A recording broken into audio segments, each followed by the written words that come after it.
So welcome to this Tack Up and Ride with me video. I hope it will be an exciting one, not too exciting, because I'm going to jump.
It's voiceover time again. It's the time I try to say something intelligent and most of the time fail miserably.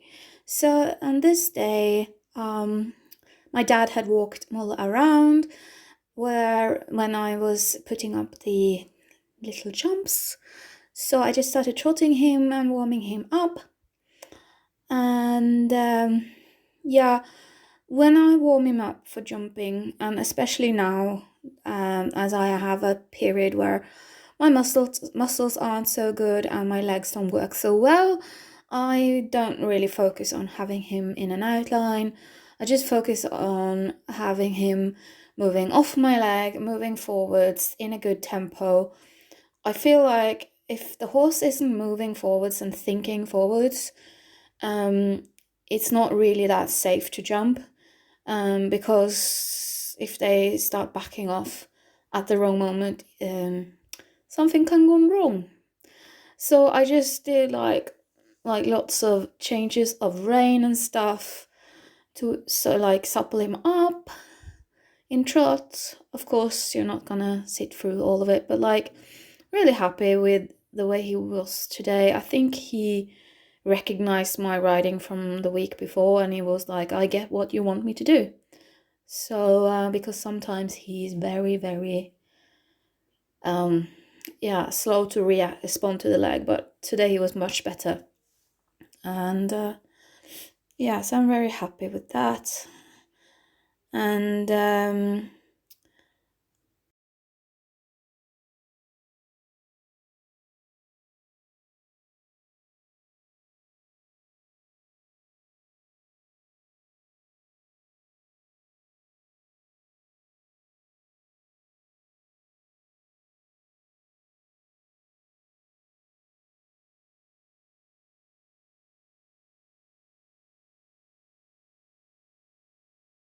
so I put my stirrups up. My stirrups are on hole 14. I have very short legs. I'm tiny, basically. So we started with canter left, just concentrating on riding him forwards. He does swish his tail a little bit when I use the spurs. But again, as I said in the previous video, I need the spurs because I have a chronic illness and my legs are weak, and I don't use them all the time.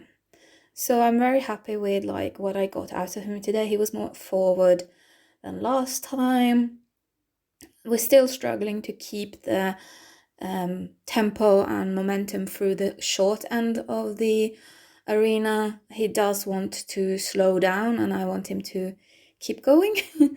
And here I try to collect him and he went into trot and I was just like, well, what else can you do?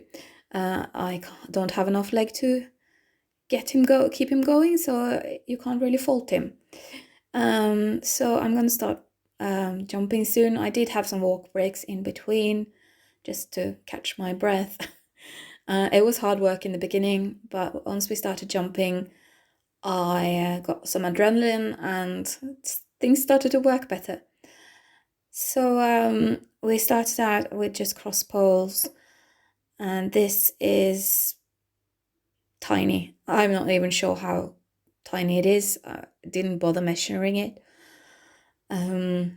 It's just so that we can like get used to each other. Like I've never jumped Molle before, guys. Never, ever, ever. And I've ridden poles with him twice. So we don't have to like do too much. I just wanted to make sure that I knew his striding and everything. I knew how to see a stride on him. So we did struggle on this fence here. We did come very close. But like it happened many, many times. And sometimes you think you do enough to change it. Like this fence was very good every time. Very, very happy. I do see like problems with my position.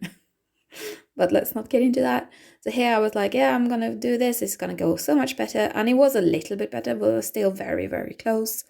So I was just like, just gonna jump this. I'm gonna get this like correct, get the stride fixed. And I think I pushed for more, and he still sort of came too close. It doesn't look so bad on film, but it felt bad. So here I took a lot shorter turn and he took off long, but I was like, just fine, just get out of this rut of coming in too close, that's fine.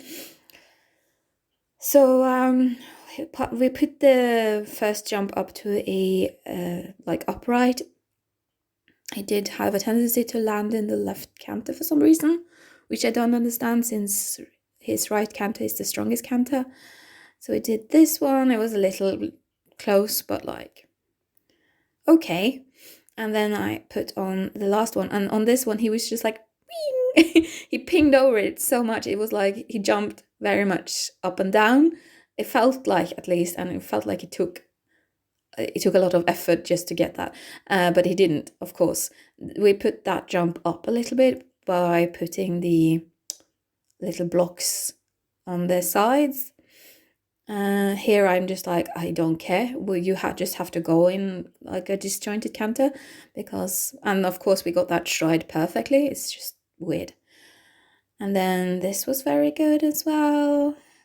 I know that like one of my problems is that, especially when it gets higher, I tend to pull my hands towards me too much when I jump, which I shouldn't do, but it's like something to work on. And with Molle today, I was more like focused on getting him correctly to the jumps, and I'm gonna work on my position in the future. We picked up that one as well, as you can see. And also I have my hands fairly forwards to begin with, so it's not like I'm pulling him in the mouth, because it's not that big jumps. You don't need to fold forwards like it's 1.60 meters. So here we put it up on the biggest height we had, and he jumped it so well. It was a little bit far off there. I pushed him to take off from a long stride, but it wouldn't have been right if we had taken another one. It would be too close. And I was really, really chuffed. Like, he was so good and he did it. And even if he was a little bit like, are you serious? And I was just like, yes, I'm serious. So we jumped it again, just wanted to get a better stride in, and it got much better. But then he just touched the back pole with his backhand and it fell over. But like, it was so good.